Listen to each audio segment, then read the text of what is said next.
take a ball of yarn, slip the band off, and pull any strand that you see outside the ball, and eventually it will lead you to a yarn tail. Sometimes it could be hidden inside. Now, before we start casting on stitches, we need to make a slip knot. That's a knot that creates a first stitch. To do that, make a loop so that the working yarn, the one that comes from the ball, is on top of the yarn tail, just like this. It's a bit curvy, but still, you can see what I did, right? Now, without flipping it over, place this loop on top of the working yarn, like this. It makes something like a pretzel here. Now, take the strand that you see inside the loop and the yarn tail and pull it up to make a knot. That's our slip knot. And see what we created? We created our first stitch. Now take one of the needles in your left hand and place this stitch on the needle. Pull the working yarn to make the stitch smaller, but not too tight. It should be big enough to easily travel on the needle, just like this. Now that we have our slip knot done, our first stitch is on the needle, we are ready to cast on more stitches. If you prefer to hold yarn in your right hand, then to cast on a stitch, you would need to take a needle in your right hand, then insert it into the stitch that we've just created, go left to right and to the back of the needle.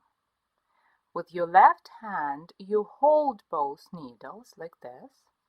The right hand is free, so you take the yarn and wrap it around the tip of the right needle like this.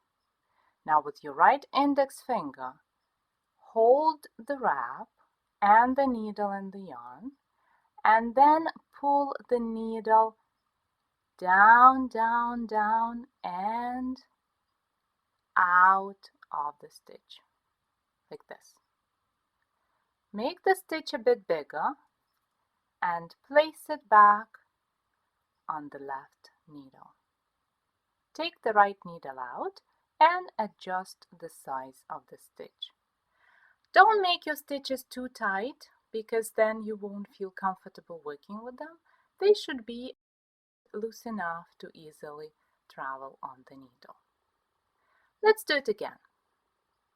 Insert the right needle into the stitch, left to right and to the back. Remember not to split the yarn. Sometimes the needle could get inside the strand, see, like this, but don't do that, okay? Try to go through the whole, like around the whole strand. So insert the needle into the stitch, hold both needles, wrap the yarn around the tip of the right needle, hold the wrap, now go down, down, down, down, and out of the stitch. Make the stitch a bit bigger and place it back on the left needle. If you prefer to hold yarn in your left hand, that's the continental way of knitting, place the yarn on your left index finger, then hold the yarn and the needle with the rest of your fingers, and do pretty much the same thing except for the wrapping part.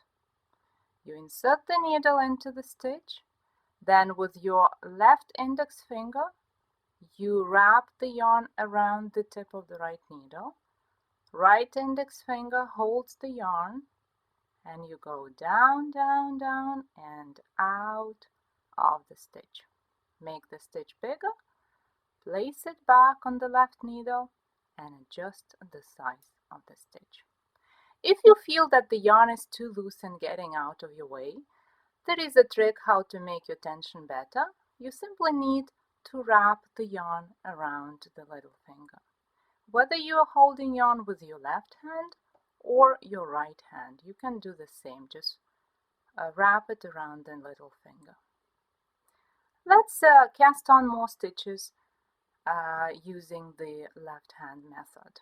So you wrap it or don't wrap it, it's up to you, around your little finger. Then you place the yarn on your index finger, insert the needle into the stitch, wrap it with the yarn, hold the wrap, pull it through, and place it back on the left needle. Try both ways, both right-handed and left-handed way. See which one works better for you and stick with that way. They both create the same set of stitches, same knitted fabric. It doesn't really matter which way you use. Just you need to feel comfortable. Keep going whichever way you choose. Keep casting on stitches until you have 40 stitches if you're making the small size of the boot cuffs, 48 stitches if you're making medium size, and 54 stitches if you're making the large size. How do you decide which size to make? That's easy. You just measure the top of your boot. Some boots are wider, so you would need larger size. Some boots, like combat boots for example, they are sitting snugly on your feet, and this means you will need smaller size. So it's totally up to you. The size of the boot cuff does not mean that it's the size of the clothing you're wearing. It's basically the size of the top of the boot. So you would need to measure your boot, the top of it, the top part of it, and then make a decision which size to make. When you know the size, then you would need to cast on, as I said, 40, 48 or 54 stitches depending on the size. And stitch number 54 for me because I'm making a large size. So that's 54 stitches. See, almost the whole needle is covered in stitches. Now, when you finish casting on stitches for the size of your choice, spread the stitches on the needle. Every strand that you see on the needle, that's your stitch. Make sure to count them and make sure you have the number of stitches you need, as the pattern recommends. Another thing, if you feel that it's hard to move stitches on the needle, you can hardly basically squish them together, that means your tension is too tight. That means you need to make your stitches looser. When you adjust the size of the stitch, make it bigger. That's it, that helps, and then your tension will be looser and you will feel more comfortable working on your boot cuffs. And now that we have our stitches cast on, we are ready for the next step.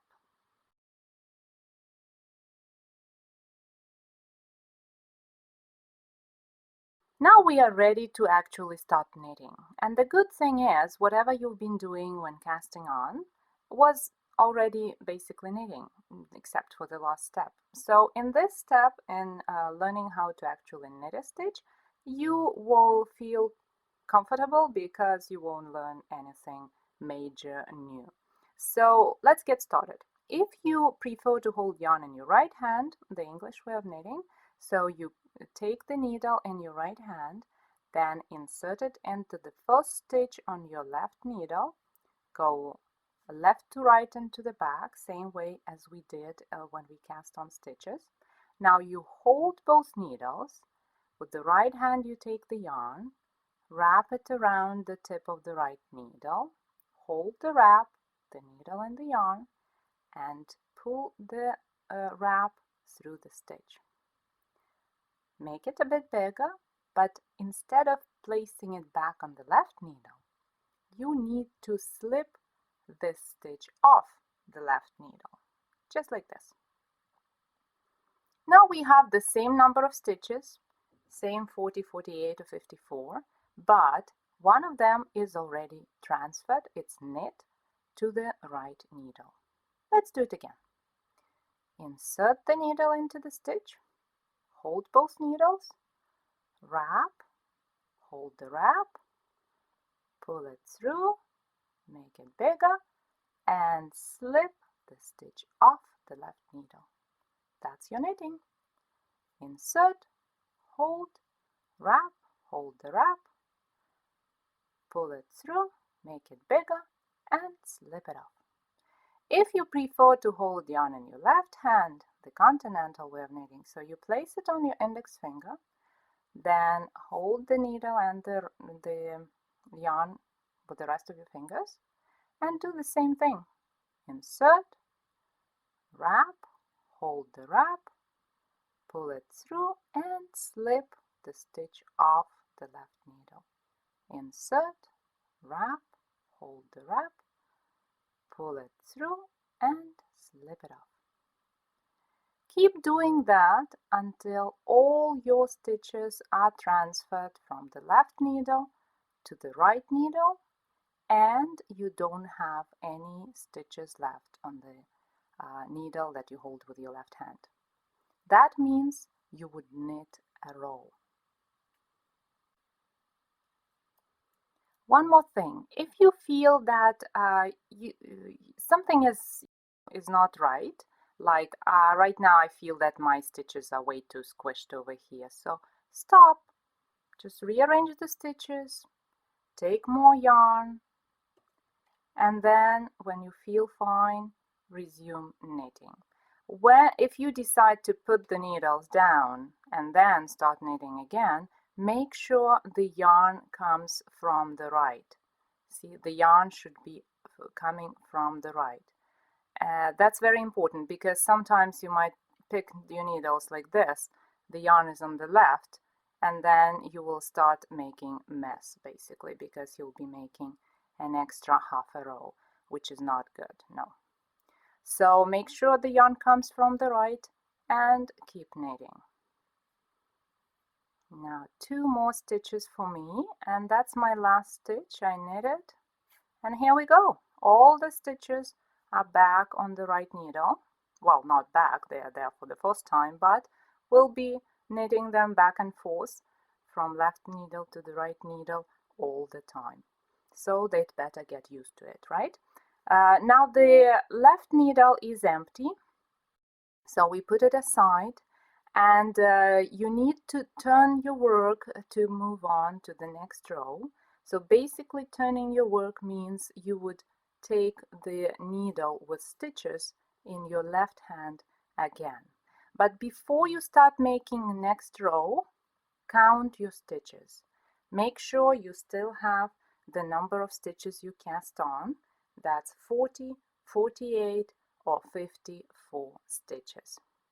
And then we'll be moving on to the next row, again with any way that you pick to use, whether the English way, holding yarn in your right hand, or the continental way, so it's totally up to you. Just keep knitting all your stitches until you finish another row and your left needle is empty again. Okay, now left needle is empty again. That means I finished another row, and we already have 2 rows worth of knitting over here. So before you move on to next row, make it a habit to count your stitches. You won't have to do it all your life, but while you're still learning, I would highly recommend to count stitches after every row, because if you made a mistake somewhere, and you probably will because everyone does, right? That's not really a tragedy, but it's better to catch it as soon as you can. So if you count your stitches after every row, you will see where if there is something wrong with the number of stitches, because that's the first thing we usually notice. The number of stitches is not right. That means somewhere there is a mistake.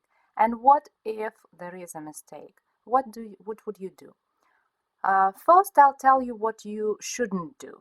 First, you shouldn't panic. You shouldn't think everything is lost, you will never be able to knit, and things like that. No, that's not true. Everyone makes mistakes, we fix them, and we go on. Another thing you shouldn't do, you shouldn't unravel all your work, because it's your time, it's your effort, right? Why would you not respect that? So keep it and do not unravel everything. Instead, place whatever is growing underneath your needle. Then, I mean, sometimes it gets twisted like this, so you would need to even it out. And then look at your stitches. Even with the 2 rows, you see that they are all aligned. See, they're basically like soldiers, boom, boom, boom, one on top of the other. If there is a mistake, you would see it. You would notice it right away. Something is wrong. So if you notice, when you notice it, then you would need to simply go back. Go back, undo your work a bit, stitch by stitch, and come to the place where you made a mistake, fix the mistake, and then move on. So now I'm going to show you how you're going to go back if you need to fix a mistake, right? So first of all, you pull the yarn sideways. What it does, it opens up the stitch that is below. So you go with your left needle, you go front to back, top down basically, into that stitch that is below your live stitch. And then you slip the live stitch off the right needle. Then you pull your yarn again sideways to open up that stitch, go in there, slip the live stitch. And you do it stitch by stitch until you come to that spot where you made a mistake. Undo the wrong stitch, like the one that has mistake in it, and then keep going.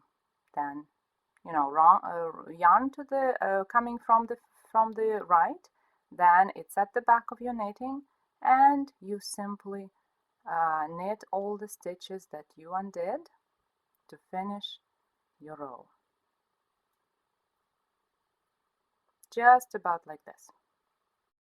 Another thing I wanted to pay your attention to is when you start a new row, make sure your yarn comes down and to the back of the needle, like this.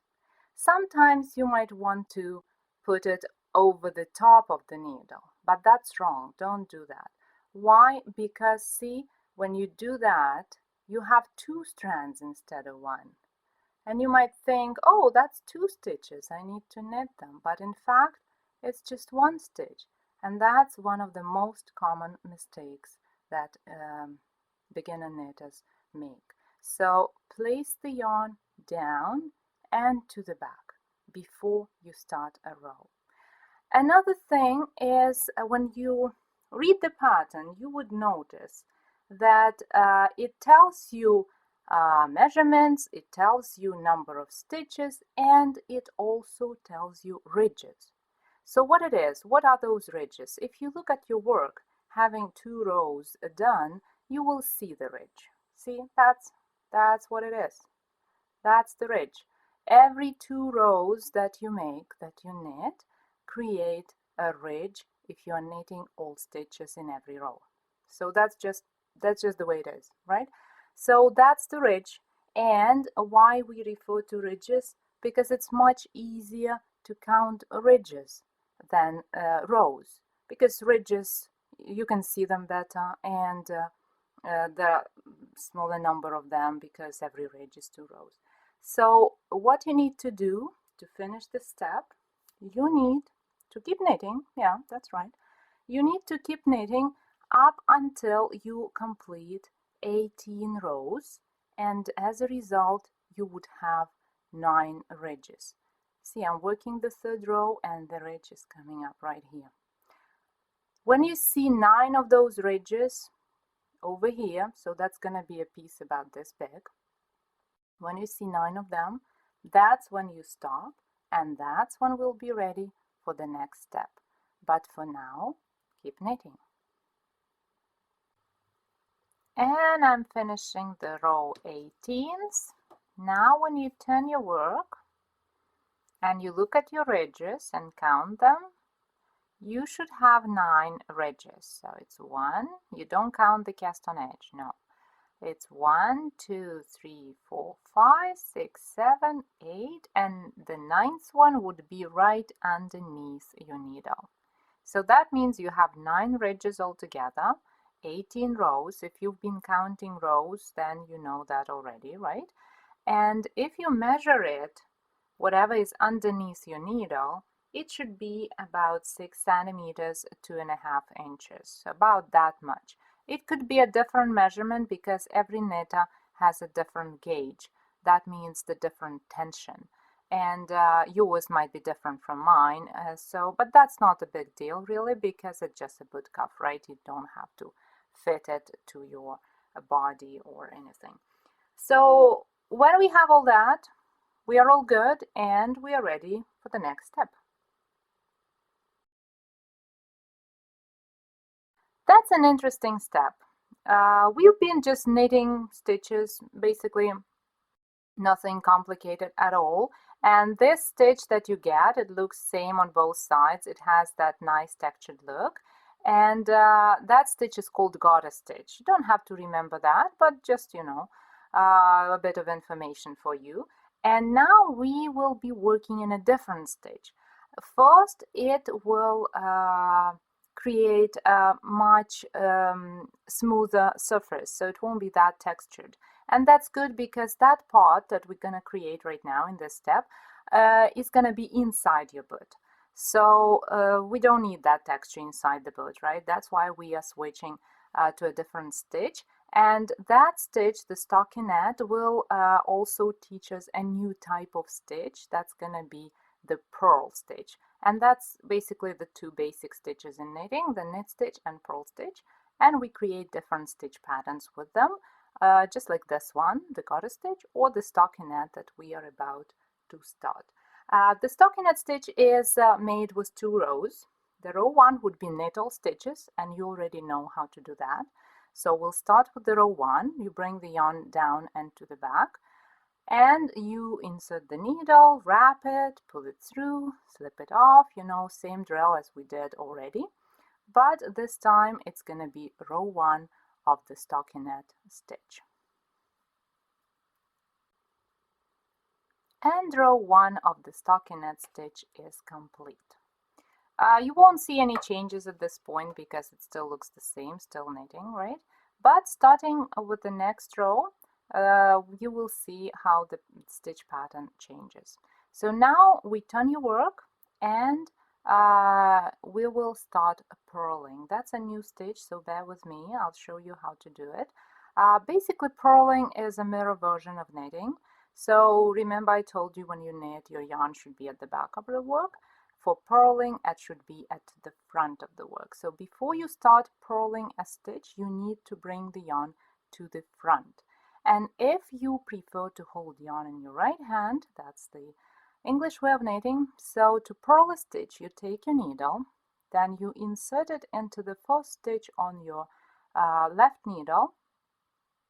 But this time you go right to left and to the front, like this. Then with your left hand you hold both needles and you wrap the tip of the right needle with the yarn, hold the wrap, the needle and the yarn, and you go down, down, down and out of the stitch. But this time the out part would be to the back. And slip it off. Let's do it again. The yarn at the front, you insert the right needle into the stitch, right to left and to the front, hold both needles, wrap it with the yarn, and go out of the stitch and slip it off the left needle. Insert, hold, wrap, pull it through, slip it off. If you prefer to hold yarn in your left hand, the continental way of knitting, so you do the same thing except for the wrapping part. So you put the yarn on your left index finger, hold the yarn and the needle with the rest of your fingers. The yarn is at the front, so you see it's basically, you can see it, it's not behind your needle, it's at the front. Then you insert the right needle into the stitch, right to left and to the front. With your left index finger, you wrap the yarn and the finger acts like a hook, so you hold the wrap. Otherwise it will just slip off. We don't need that, right? So the left index finger holds the wrap and you go out of the stitch and slip it off. Insert, wrap, hold the wrap, pull it through, slip it off. Insert, wrap, hold the wrap, pull it through, slip it off. And you keep doing that, purling stitch by stitch until you have no more stitches left on the needle that you hold in your left hand.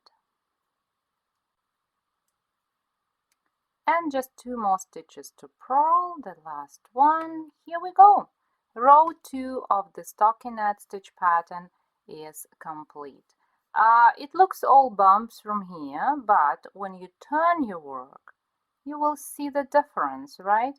We have all the textured bumpy part over here, but these 2 rows that we've just made, they created an interesting pattern that has V's in it. You can see the V's, right? So that's your knit stitches. Every time that you're about to start a row and you see those V's, that means you're about to knit this row.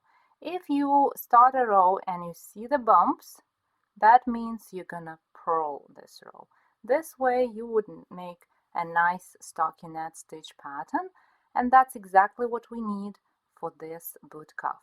So now I turn my work, I see the V's, I know I'm gonna do row 1 of this stitch pattern, and that's gonna be knitting.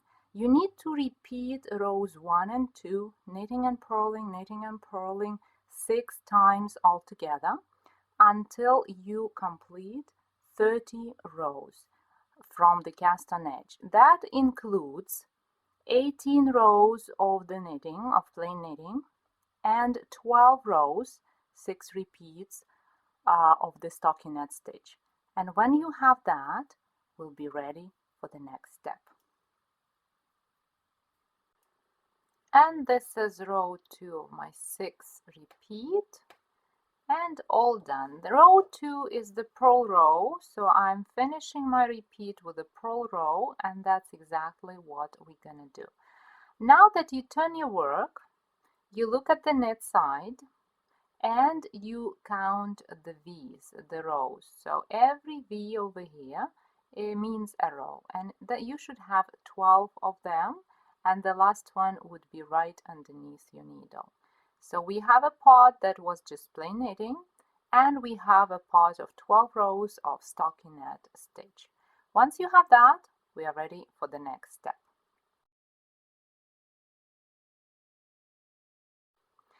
Now basically the knitting and purling part is done.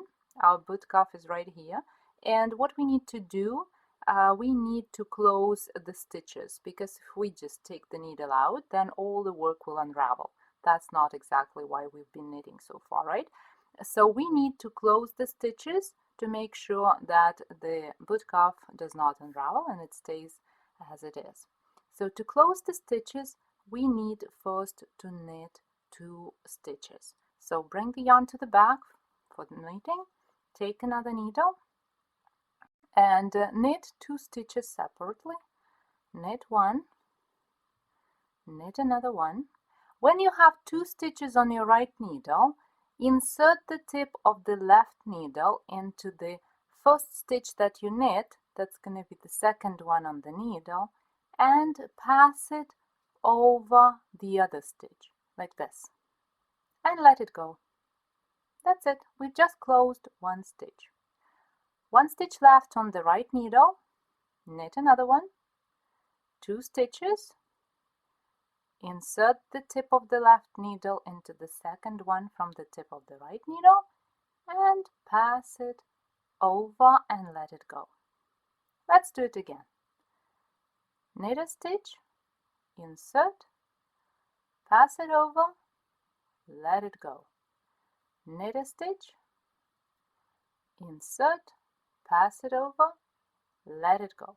When you look at the stitches that you've just bind off, you would see that it's a nice chain of stitches basically. It looks pretty nice, right? So that's what the stitches should look when they are closed. And we need to do it stitch by stitch until we have just one loop left. Knit a stitch, pass it over, let it go.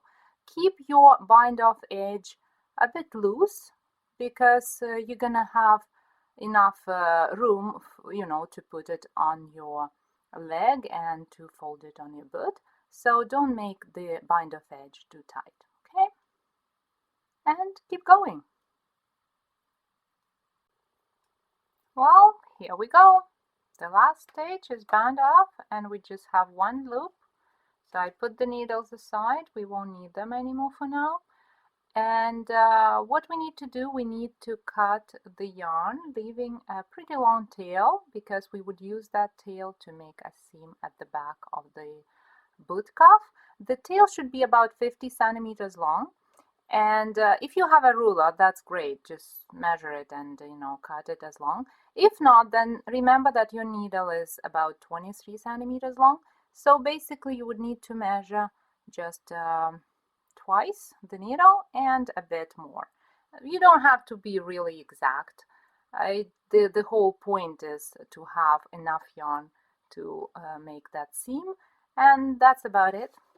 Now we cut the yarn and we have that last loop still hanging there. So to secure it, you just thread that tail through the loop and pull it tight. That's it. Congratulations. Here's your boot cuff to be. We did the knitting part and purling for that matter too. And now we just need to stitch it together and you can put it on. But we'll do it in the next step.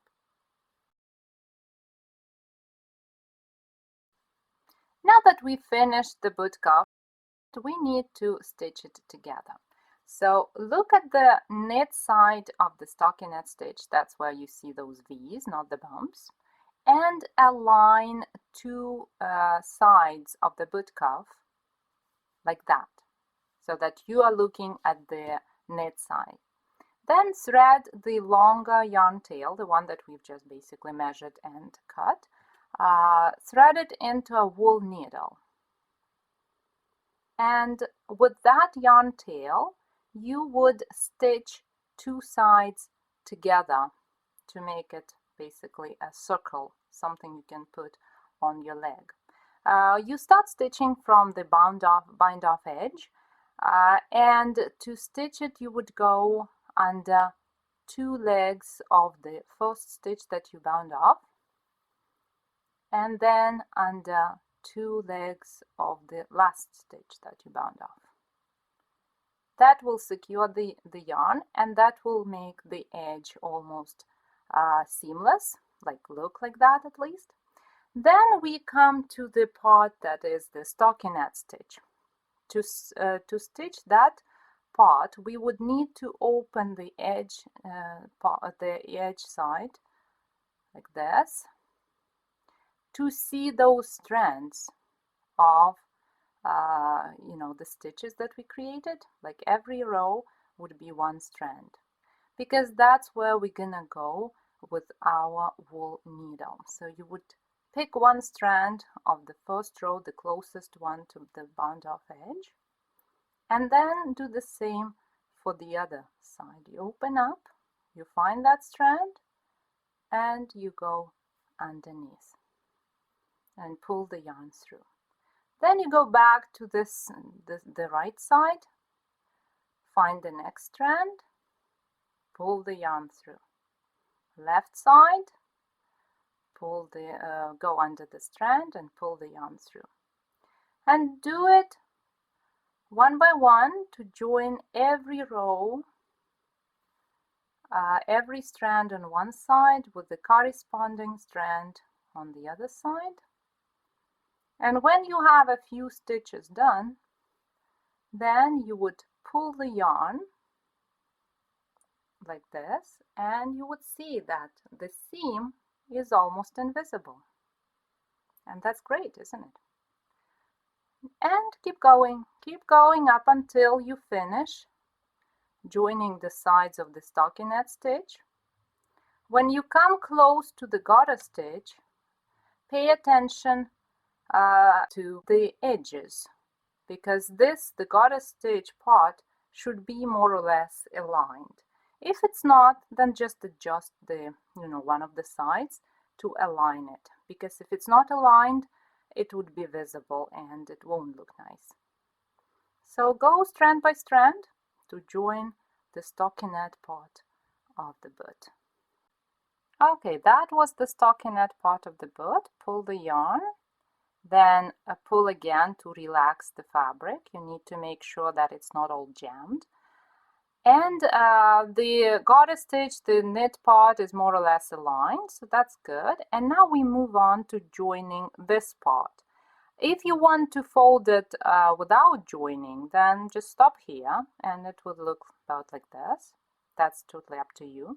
But in the pattern, we recommend to join the whole thing to make a seam.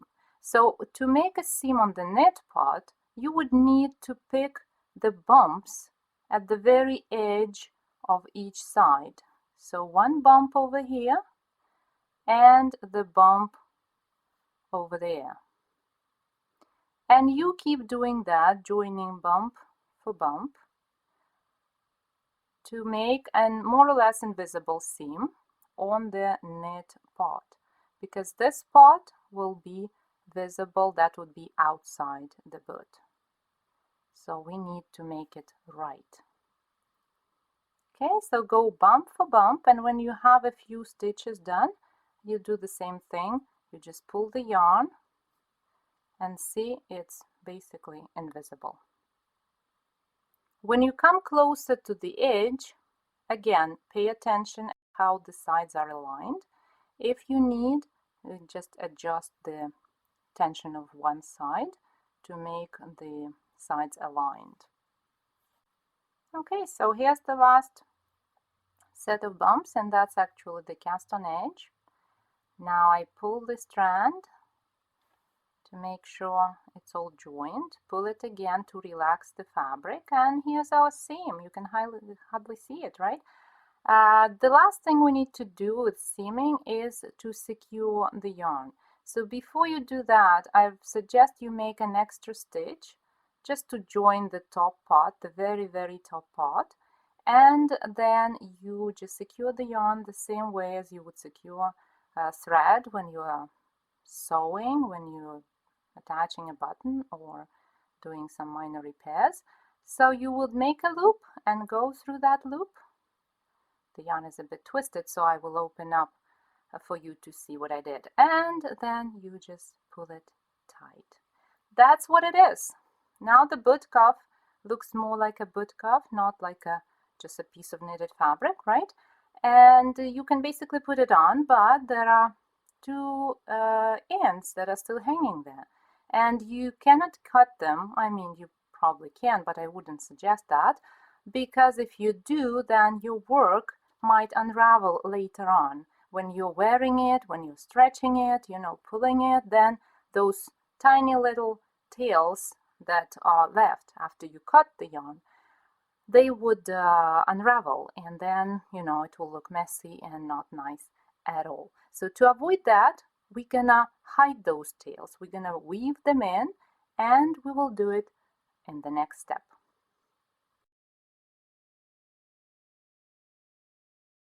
So loose ends would be those two strands that we've been talking about.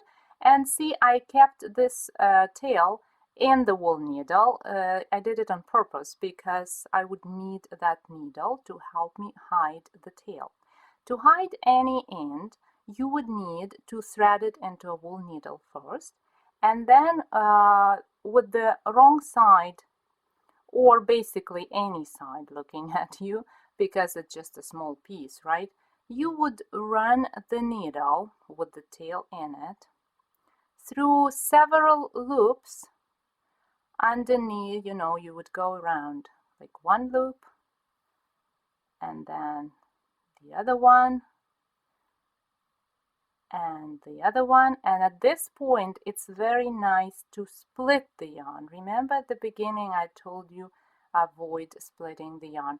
Now is a good time to start doing that, because when you split the yarn, you go through the yarn, then the tail would be sitting there forever.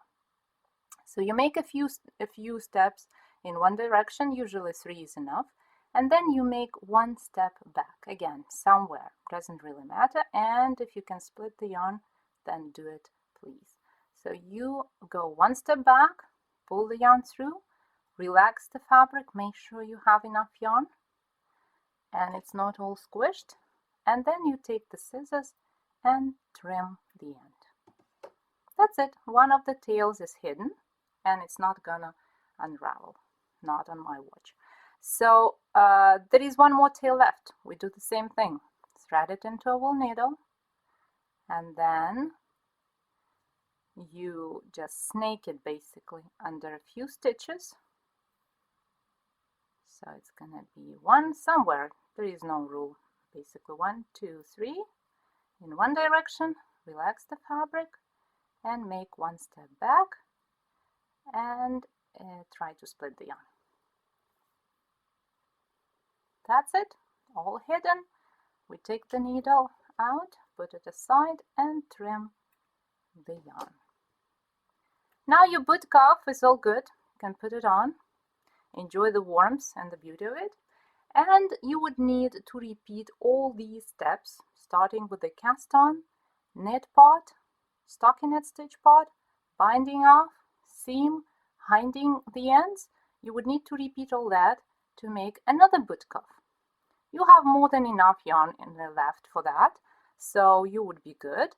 And when you have the second one, then they will look like a nice pair to keep you warm through the cold winter. Happy knitting! If you find this video helpful, check out the other 39 video patterns that I've developed for Nitka. The projects range from hats, scarves and cowls to socks, mittens and slippers. Each project is available as a pattern with a detailed video knit along and as a kit with all supplies needed to complete the project. That's a perfect solution for beginner knitters who usually don't know where to start. To read the boot cuffs tutorial as a set of detailed step-by-step photo instructions, go to 10roseaday.com/learn-to-knit, or better yet, download this mini course as a PDF at no charge at all from the library of free knitting resources at 10roseaday.com/library. You are very welcome to share this information with all your friends and family, and who knows, maybe soon you'll be getting together for a knitting party. Thank you for watching this video and have a wonderful week. I'll see you in the next tutorial.